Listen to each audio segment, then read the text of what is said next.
Welcome to குரல் அமுது YouTube channel. பக்காத்திருடன் கதையின் 4ஆம் பாகம். 3ஆம் பாகத்திலே மந்திரி பொறுப்பேற்றுக் கொண்டு பக்காத்திருடனை பிடிப்பதாக இருந்தது. அப்பொழுது 3ஆம் திருடனை பிடிக்க இவர்கள் இருந்த காவலர்களும் மந்திரியும் ஏமாந்து விட்டார்கள். அவன் அன்றும் மந்திரி வீட்டிலேயே கொள்ளையடித்து விட்டு சென்று விட்டான்.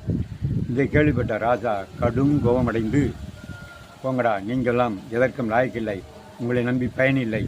ஆகவே இன்று நானே அந்த திருடனை பிடிக்கின்றேன் அப்படி என்று சொல்லிக்கொண்டு மற்ற காவலர்களை சரி பண்ணி நாலா பக்கமும் இரவு முழுக்க எல்லா தெருக்களிலும் ஆள்களை வைத்து காவல் புரிகிறார். அப்படி காலையில் விடிய காலம் 3 மணி வரைக்கும் காவல் புரிந்து எங்கும் அலசி பார்த்தாலும் ஒரு திருடனும் அகப்படவில்லை. என்ன செய்வது என்று இவ்வளவு நேரம் ஒருவன் வரக்கானமே என்று யோசிக்கும் நேரத்தில்